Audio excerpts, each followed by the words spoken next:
Bonjour à toutes, bonjour à tous, bienvenue au rendez-vous de midi, votre rendez-vous quotidien dédié au bien-être, aux découvertes et aux témoignages marquants comme tous les jeudis et les vendredis. Aujourd'hui encore, nous avons un programme passionnant à vous proposer. Vous le savez, dans notre page bien-être, nous pensons à tous ceux qui, musulmans comme chrétiens, sont actuellement ou traversent actuellement une période de jeûne ou de carême.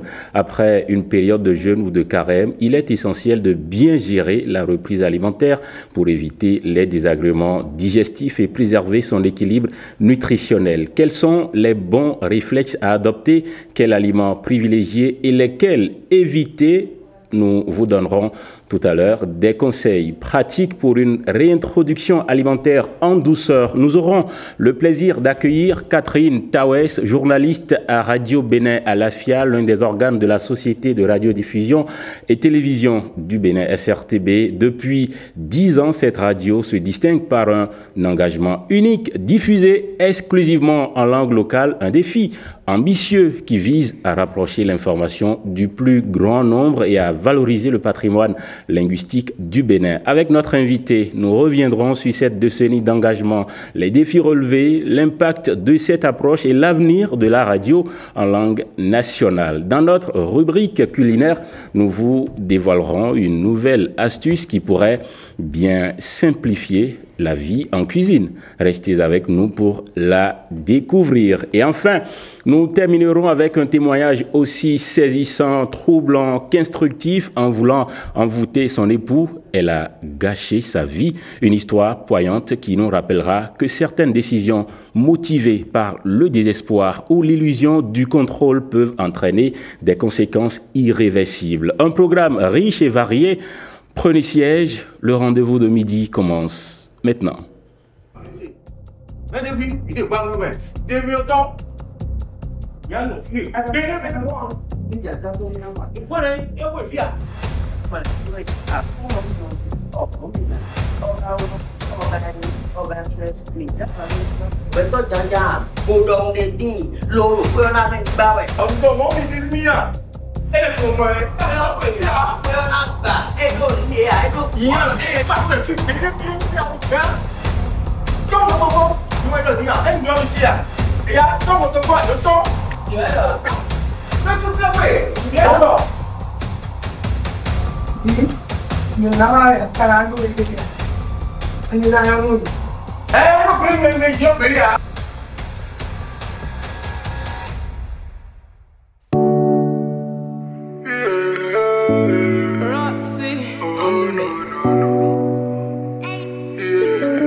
Ikotunu de la, wetanu metale kotunu de la.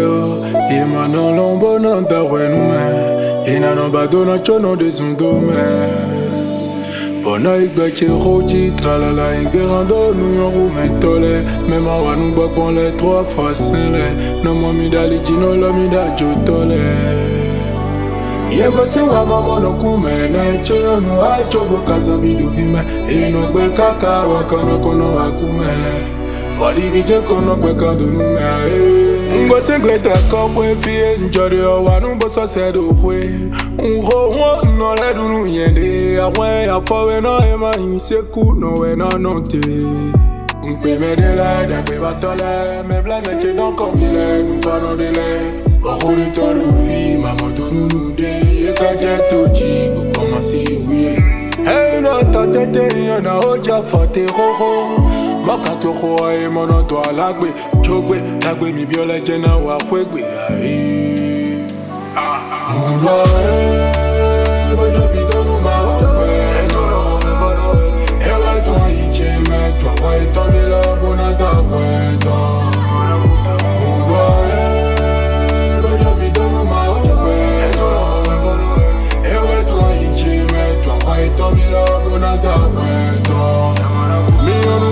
Bombo we over la ledo we tanko we amo pe we no klon nu mi mebi madonu de na klon medi no wa nu no zo tu tu do le tondo te bo mi na du e mono bi wu ma we on the quick was a cocaine, we. Atoka maro kawame, moje maro la wame, kutomaka kosutone, ongache maro kelame. Mese dans vous voyez mi JPG. Uva vovo kese yo no kono no si. No dana Johnny Jo. Ye maro vona sawa ye do borio ye ni jile. Ni ma udo gbe, ben yo monio, hote ye do. Bonando. Mundo bojo bidonu ma ogbe dolo. Ewe twa iche me to wa itoni la bonanda wedo. Mundo bojo bidonu ma ogbe dolo. Ewe twa iche me to wa itoni la bonanda wedo. Weke Pancras Sylvester. Emanu Media Nindozofu. Ramos Goito, Justino Farel, Adéro Bevi, Abdallah, Régis Montan, Saïzo.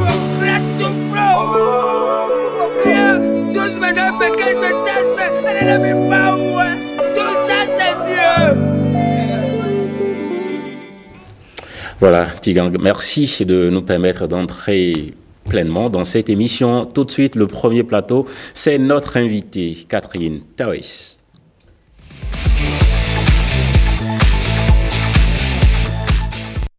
Voilà, Catherine Tawes, journaliste à Radio Bénin Alafia. 10 ans aujourd'hui que cette radio existe, 10 ans aujourd'hui que cette radio s'est engagée au service du développement des langues locales, de la culture, de notre culture. Bienvenue au rendez-vous de midi. Merci beaucoup aux auditeurs de la chaîne. Merci à tous ceux qui nous font le plaisir de nous suivre. Parce que Radio Bénin Alafia est née au détour des 62 ans de la radio. Parce que depuis que la radio est née, on était un service qui offrait les prestations comme cela se devait dans plusieurs langues, 18 langues. Alors, 6 langues du Sud et 12 du Nord. À partir de ce moment, la Radio Bénin Alafia a eu ses épaules plus fortes avec un programme enrichissant pour pouvoir éteigner la soif d'information de nos auditeurs de radio. Ça se passe de toutes parts, que ce soit au Nord ou au Sud. Nous avons nos émissions, que ce soit les informations, les revues, les différentes tranches. Tout ce qu'on peut retrouver de toute façon dans les programmes français. Se retrouve pleinement et professionnellement à Radio Bénin Alafia. Alors je vais vous confier simplement que Radio Bénin Alafia, c'est un seul individu qui va sur le terrain et fait la collecte pour 18. Ça veut dire? Ça veut dire que quelqu'un vient parce que nous avons comme... ça veut dire d'abord que vous diffusez en 18 langues. Que nous diffusons en 18 langues. OK. Différentes langues. C'est ça. Parce que c'est la seule personne qui va faire la collecte pour que ce soit Dindi, Baton, Gouroum et Youm et Fond puissent passer la même information que... En fait, ce qui a été relaté du terrain. Mais ça doit être terrible, ça, parce que la seule personne ne comprend pas les 18 langues. Évidemment, quand ça vient comme ça, nous avons le français comme langue de partage. Il fait le papier qui permet aux autres de le reprendre selon qu'ils sont à même de pouvoir écrire vite ou d'aller directement avec le papier en français. Très bien. Pour dire l'information. Très bien. Catherine, je vous permets à présent de dire bonjour aux autres, à vos consoeurs qui sont sur ce plateau. C'est un plaisir immense pour Jennifer, Rebecca, Sofiat. De mes sœurs que j'affectionne beaucoup, que j'apprécie. Comme on a l'habitude de l'appeler affectueusement, et notre coach nutritionnel qui va nous apporter beaucoup de choses pour notre bien-être. Bien sûr. Alors, je sais que vous avez beaucoup à nous dire sur comment cette initiative est née, mais vous particulièrement, qu'est-ce qui vous a motivé à rejoindre ce projet? Oui, je suis fan, amoureuse et jalouse de ma langue.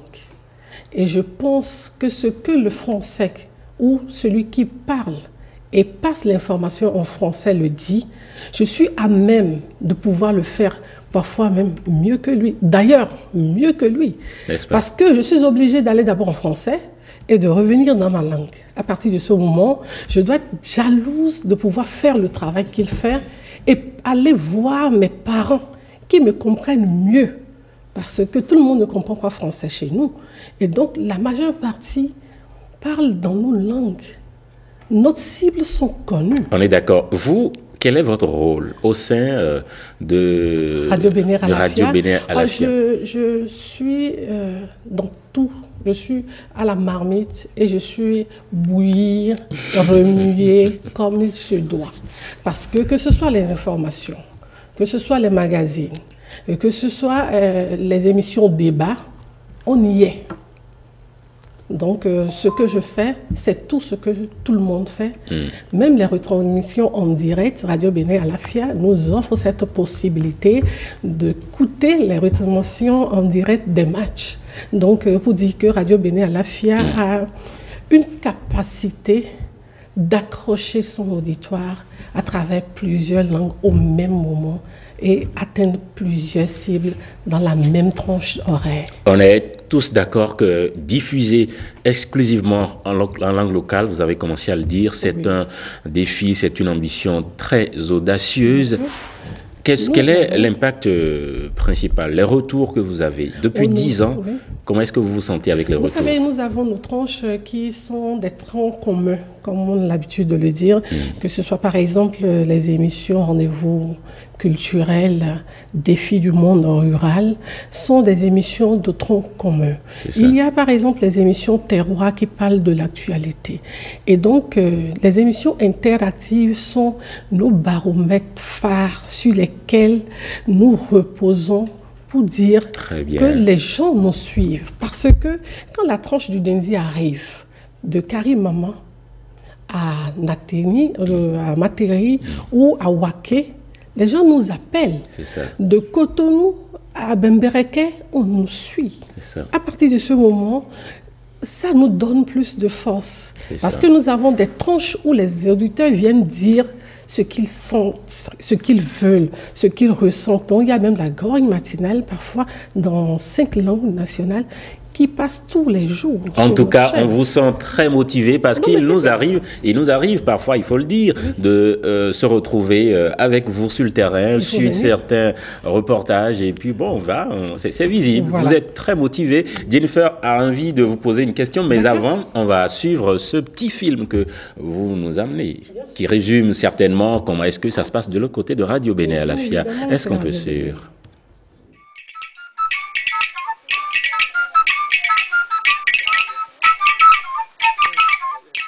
L'information traitée et diffusée dans 18 différentes langues nationales du Bénin à partir d'une seule rédaction. Nous sommes dans le service de l'information de Radio Bénin Alafia, l'une des 8 chaînes de l'audiovisuel public béninois. Si ces journalistes définissent ensemble les sujets, les tournent parfois ensemble, ils ne les livrent pas dans les mêmes langues ni aux mêmes cibles. Mais comment arrive-t-on à assurer le suivi du traitement de l'information quand les chefs de la rédaction même ne maîtrisent pas toutes les langues parlées ici? Des fois, un collègue va à l'antenne, par exemple, et pour rendre une info, à l'entendre, on constate qu'il bégaye visiblement, ou bien qu'il hésite, ou bien qu'il répète le même mot. On n'a pas besoin de comprendre forcément la langue avant de l'interpeller sur ça, ou bien de lui demander ce qui s'est passé. Et des fois, ils sont obligés de l'admettre, bien qu'on ne comprenne pas la langue. Il y a ça aussi. Parfois, on est bien obligé de faire confiance à la conscience professionnelle de chaque journaliste ou à la vigilance des auditeurs. L'autre baromètre qu'on a et qui marche très souvent, je vous ai dit, on se fait confiance, on se dit professionnellement, chacun sait ce qu'il doit faire et puis on se fait confiance dans ce sens. Mais il est arrivé dans ce pays une fois où un journaliste a pris un papier, il est allé à l'antenne se disant sûrement que personne ne comprend sa langue. Dans le milieu, il est parti dire autre chose carrément. Mais tenez-vous bien, les auditeurs sont venus. Il y a des auditeurs qui sont venus et l'auditeur disait qu'il a entendu la même information dans telle langue. Mais qu'au moment où celui qui est incriminé là devrait rendre, mais il a dit autre chose et puis ce qu'il avait dit même allait inciter à la violence dans le pays. Si les auditeurs des émissions en langue d'Indi, Baatonou, Fulfulde, Ani ou encore Ditamari sont par exemple beaucoup plus concentrés dans le nord du pays, ceux qui écoutent les informations en langue Fon, Mina, Sahwe, Yoruba entre autres sont plus au sud. Un auditoire au sein duquel les contextes sont donc différents, les réalités socioculturelles ou religieuses également. D'où un travail d'adaptation du rendu de l'information à la communauté cible. Par exemple, quand vous êtes chez les Goum et les Fon, c'est-à-dire les culturels à Diatado, par exemple, on va dire le feu a brûlé le marché d'Antopa. Moi, je suis de l'air culturel à Diatado, je suis Goum, donc je ne peux pas aller à l'antenne pour dire le feu a brûlé. Je peux dire nous, on a une manière pour le rendre. C'est au niveau des rendus là. Peut-être que chacun l'adapte à la spécificité de sa culture. Comme on ne peut pas dire le feu a brûlé, nous pouvons dire une tradition littérale. L'eau a préparé Sidanu, et on va dire ça s'est produit dans le marché d'Antopa. Chez nous, par exemple, on dit le roi est mort. Quelqu'un qui est de l'air culturel à Diatado ne peut pas aller en antenne pour dire le roi est mort. Que ça soit Fon et Goum, il va dire le roi est allé à Lada. Mais quand le Peul ou bien le Dindi lui vient, il va dire à sa communauté, le roi est mort, ça ne va pas les déranger. Vous avez parlé du roi est mort. Chez moi, je vais parler plutôt des euphémismes, puisque nous écrivons nos papiers en français et nous les écrivons le plus simplement possible pour que chacun puisse comprendre. Maintenant, au moment de rendre, on peut faire recours aux expressions idiomatiques ou aux euphémismes de la communauté pour rendre le papier. Au-delà des 18 sections représentant les 18 langues nationales parlées ici, les journalistes sont également spécialisés sur des thématiques telles que le sport, la santé, l'environnement, la culture, l'éducation, l'économie et la politique.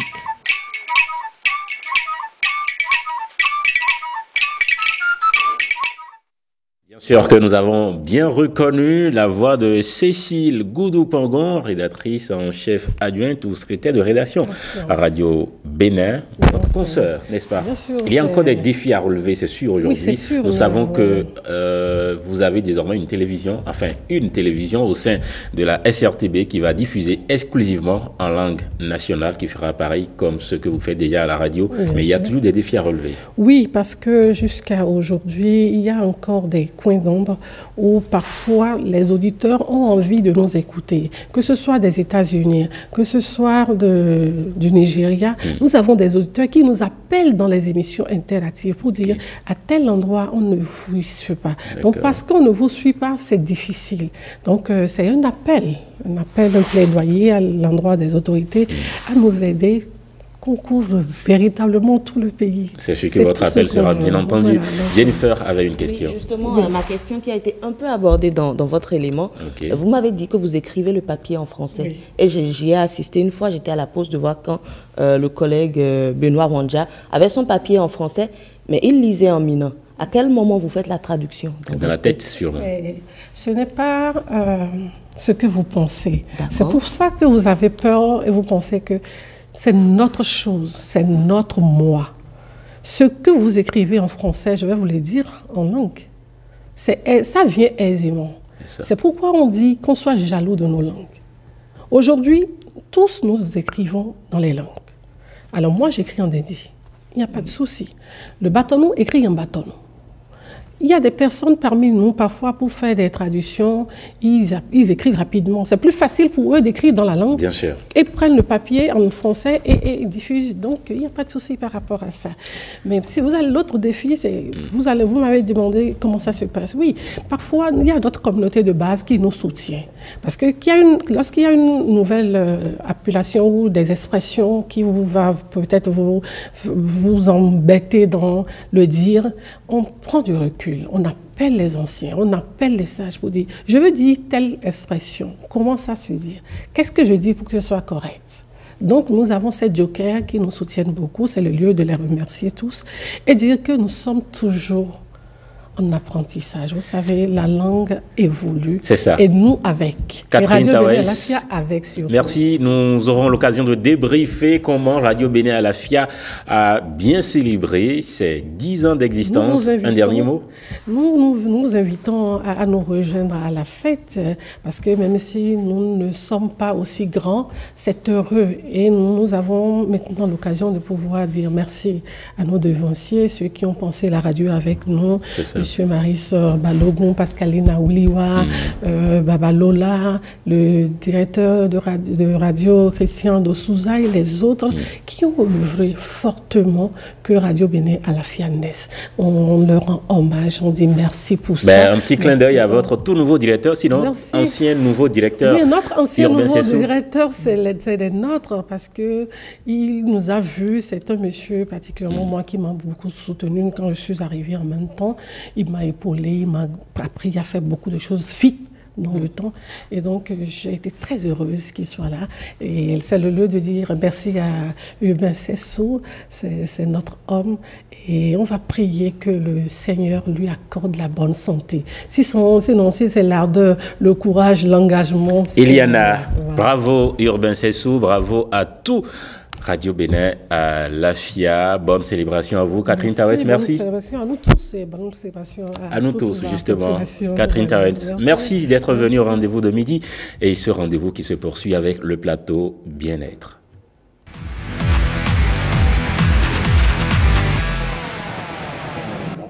Bien-être. Aujourd'hui, nous parlons de comment se réalimenter après le jeûne ou après le carême. Parce que je sais qu'il y a les musulmans qui sont déjà en jeûne il y a quelques jours et les chrétiens qui ont démarré il y a quelques heures. Bonjour, notre diététiste, nutritionniste, Rebecca Sabouran. Bonjour Marcel, bonjour le plateau, bonjour chers amis téléspectateurs. Aujourd'hui, nous parlons de la réalimentation après une période de jeûne. Bon, je parle d'abord de la réalimentation le jour où je finis de jeûner. C'est ça. Et après, quand je finis la période de jeûne. Ok. Et il faut garder à l'esprit que quand nous jeûnons, c'est une manière de priver un peu l'organisme. Et donc, l'organisme est parfois en alerte, en révolte. Il veut compenser coûte que coûte le vide qui avait été créé. Et cela amène certaines personnes à développer des compulsions alimentaires. Ils ont envie de manger sucré ou ils ont envie de prendre certains aliments qui ne leur feront certainement pas du bien. Et c'est en ces moments-là que les signaux de satiété sont désactivés, les signaux de faim sont plus activés. C'est ça. Donc, après un moment de jeûne, il faut garder cela à l'esprit et jouer sur la composition de son assiette. Déjà, quand vous voulez jeûner, privilégiez des aliments riches en fibres. Quand on parle d'aliments riches en fibres, c'est déjà les légumes, les fruits. Et notez que votre corps vous réclamerait certainement des aliments sucrés.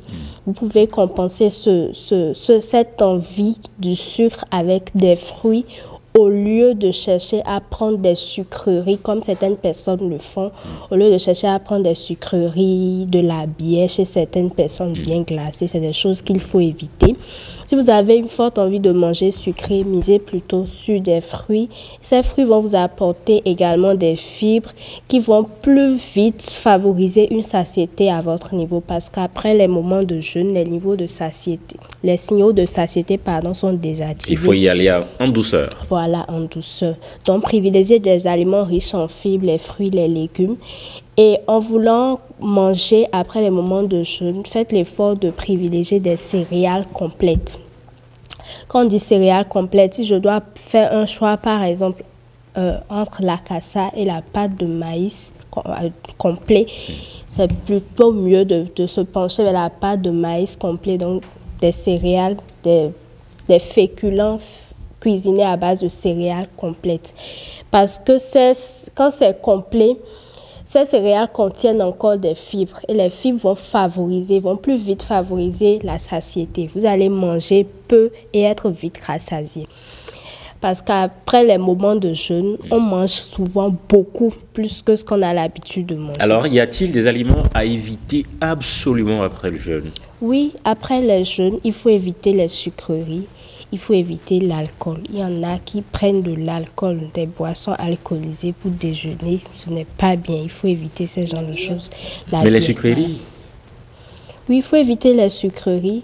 Parce que d'abord, les sucreries, les boissons gazeuses vous apportent du sucre.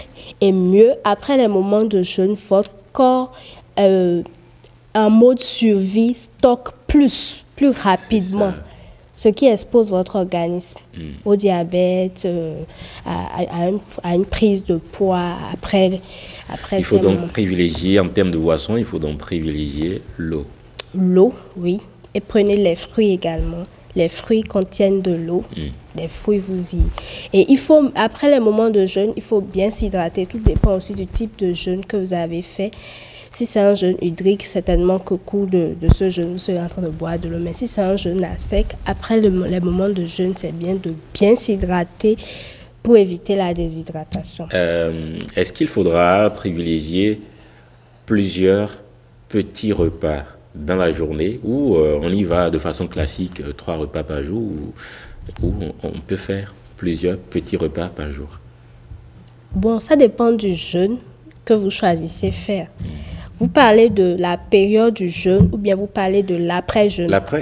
L'après-jeûne, il faut reprendre... Quand on veut aller en douceur, quand on veut se réalimenter sans aucun problème, est-ce qu'il faut partir avec plusieurs petits repas en journée? Vous me comprenez? Oui, je comprends la question. L'après-jeûne, il faut reprendre une alimentation normale. Il faut reprendre avec les 3 repas principaux de la journée, prévoir des collations, miser sur des aliments riches en fibres, des céréales complètes qui vont vous aider à être plus vite rassasié. D'accord. C'est bon? Oui. Aujourd'hui, n'est-ce pas? Oui. Et la suite, on va en cuisine. Cuisine, stop flop.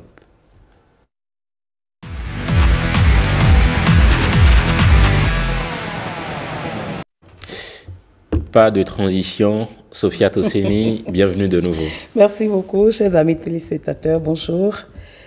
Notre chronique de ce jour aura l'allure d'une chronique santé, mais elle est juste une chronique introductive d'une série de chroniques de cuisine que nous allons faire sur les légumes feuilles. Aujourd'hui, oui. Nous allons faire sur les légumes feuilles. Oui, tout à l'heure on a dit encore que tout le monde ne jeûne pas. Les légumes et les fruits. Donc, nous avons programmé une série de chroniques que nous allons faire sur les légumes feuilles. Aujourd'hui, j'ai choisi aujourd'hui pour juste parler des vertus des légumes. Si le réalisateur peut nous envoyer les images, nous avons différentes sortes de légumes cultivés au Bénin, oui, comme par exemple le fotete, qu'on appelle encore amarante, le gbouma, qui est la grande morelle, puis le amavivet, qu'on appelle le vernonia. C'est différent, il y en a encore, hein. Bon, on ne va pas trop... Tous ces légumes ont des vertus. Des vertus, généralement, on parle de fer, de zinc, de la vitamine A, de la vitamine C, de toutes sortes de vitamines, des sels minéraux, du calcium. Et quand on évoque l'idée du calcium, c'est là que je voudrais insister sur un légume que nous, les Béninois, les femmes savent bien ce dont je parle. Pendant longtemps, pendant très longtemps, quand je vais au marché, je passe à côté de ce légume-là. Je passe et je passe. C'est-à-dire que c'est un légume, quand tu veux le préparer, quelle que soit la quantité de condiments que tu y mets, ça ressort toujours, tu n'es pas satisfait. Mais aujourd'hui, j'ai appris que c'est dans la tête que ça se passe. Parce que je suis fan de ça aujourd'hui. Tout simplement parce que une merveilleuse dame, que je salue au passage, Madame Rachida, elle se reconnaît. Docteur en agronomie, a pu me dire un jour, moi qui n'aime pas le yaourt, qui ne sais pas le lait, bon, je sais pas, je lui ai demandé, madame, dans quoi est-ce que je peux trouver le calcium, puisque j'en aurais besoin, avec mon âge, j'en ai besoin suffisamment. Elle m'a dit, madame, faites-vous ami à ce légume qu'on appelle fotete, l'amarante. Madame, chers amis, je vous dis, je parle surtout aux dames, ce que j'ai eu avec ce légume-là, aujourd'hui, si vous allez chez moi, j'en ai toujours dans mon congélateur. Je vous assure.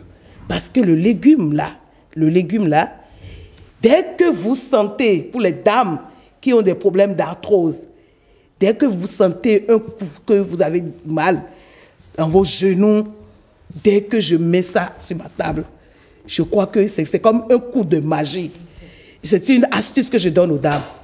Donc, comment est-ce qu'on en arrive à bénéficier de tous les bienfaits, de tous les éléments nutritifs des légumes? Je vous donne rendez-vous la prochaine fois. C'est la semaine prochaine, mais dans 2 semaines, pour commencer la série de D'accord. de chroniques. Ça veut dire que vous avez toujours, mais alors toujours, du potété dans votre frigo. Oui, toujours. Madame la toujours, je le mange sous toutes les formes. Le calcium dans les légumes feuilles, c'est mieux que celui qu'on retrouve dans les produits laitiers, par exemple, ou dans les autres produits. En tout cas, peut-être la semaine prochaine, elle va évoquer ça. On préfère la semaine prochaine. Oui, je sais pourquoi. Je sais pourquoi Aïe a dit ça. Si tu ouvres le débat sera long. Bien sûr, il faut qu'on y aille maintenant plus vite.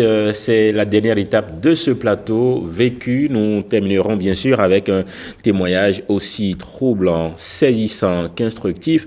En voulant envoûter son époux, elle a gâché sa vie. Une histoire poignante qui nous rappellera que certaines décisions motivées par le désespoir ou l'illusion du contrôle peuvent entraîner des conséquences irréversibles, tout simplement, vécues.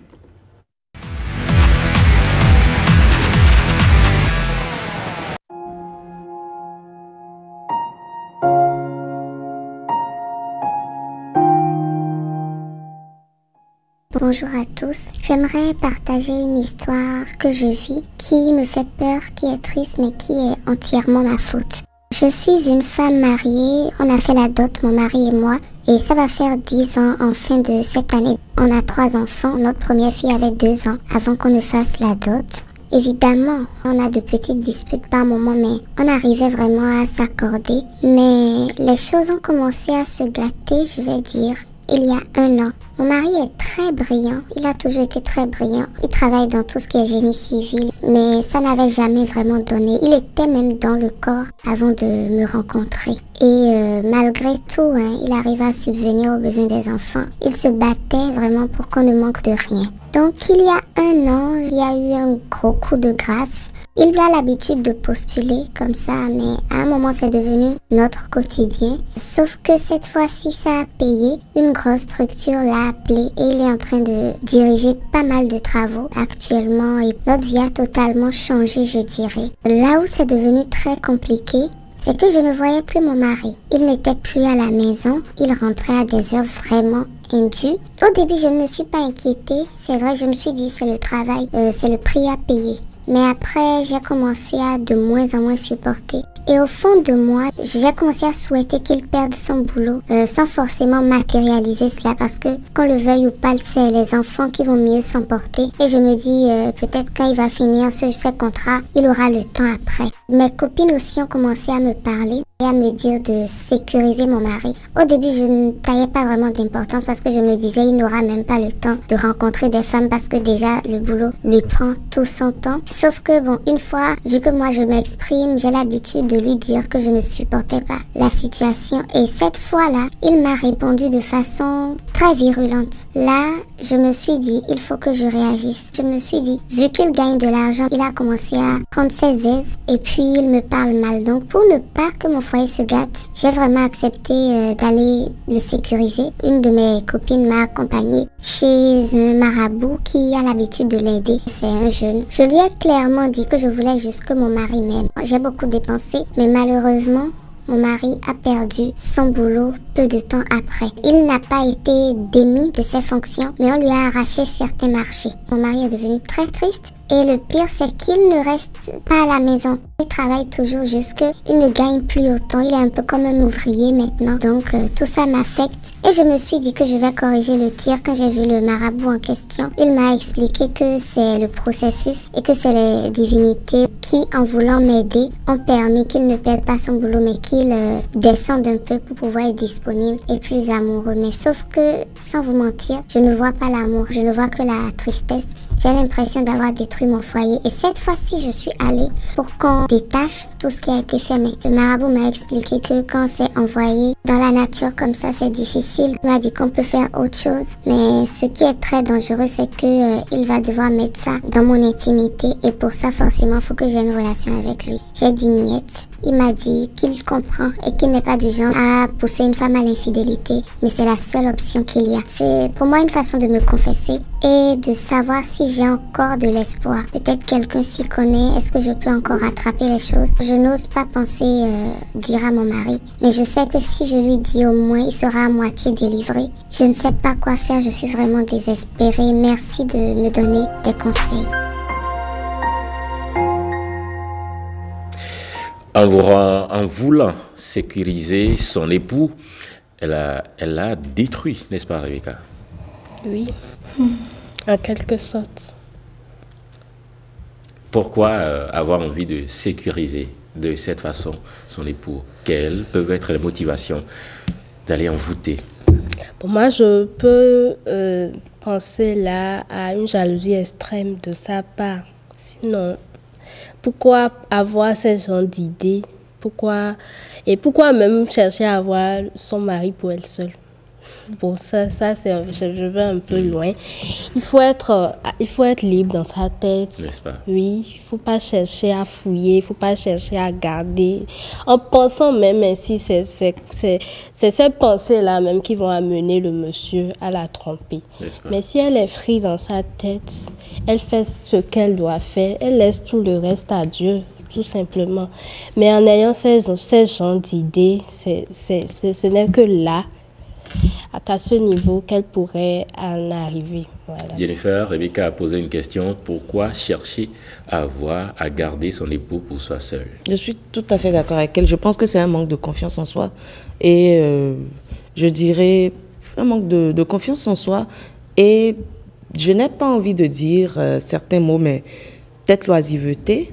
Peut-être qu'elle a un travail, oui, mais elle n'a rien d'autre à faire, en fait, que de vouloir... Elle est focalisée sur ce pan qui, je pense, est pas insignifiant, mais pas si... Ça ne résume pas l'existence, en fait, pour qu'elle y mette toute son énergie au point de faire ce qu'il ne faut pas et de se retrouver dans de pareilles circonstances. Et pourtant, aujourd'hui, c'est presque... C'est monnaie courante. Alors? Je pense personnellement qu'il y a l'influence des réseaux sociaux, il y a ce que je peux appeler la mauvaise compagnie. Ouais. Et il faut faire attention parce que toutes celles qui vous disent il faut sécuriser, peut-être qu'elles ne le font pas. Peut-être qu'elles visent autre chose derrière, après elles vous entraînent chez leur marabout, vous ne savez pas. Donc moi je pense qu'on peut focaliser. Elle a des enfants, enfin, elle a longtemps souhaité que son mari ait de l'argent. Enfin, soit un peu à l'aise. Donc, je pense qu'elle devait plus se concentrer sur ses enfants et sur ça, au lieu de chercher à sécuriser, à se dire, il a de l'argent, il me parle mal. Je pense que ce n'était pas nécessaire. Malheureusement, le mal est déjà fait. Sophia, est-ce qu'on a besoin de sécuriser? Entre griffes, je me permets de mettre ça toujours en griffe, d'aller sécuriser son époux. Marcel, bonjour aux téléspectateurs. Elle déjà sécurise naturellement. Et bon. Elle a les atouts. Les gens disent que ni des hommes trop mais des madrons non et non achi. Si tu es dans une situation en ce moment qui ne te plaît pas, tu vas te retrouver demain dans une situation indésirable. C'est ça. Voilà.